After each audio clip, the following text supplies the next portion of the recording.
this PC doesn't meet the minimum requirements for Windows 11. Let's see how can we fix it.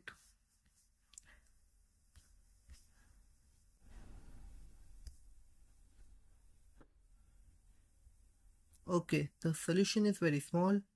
What you have to do is step 1, open registry editor and navigate to this location. You can write this location on a PC, I won't say. Step 2, right click on the Windows key and select new, then dword 32-bit value.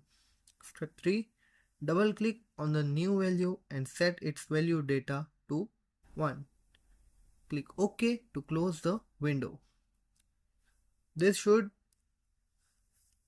work and your problem will be solved. Thanks for watching the video. If you like, please like, share and subscribe.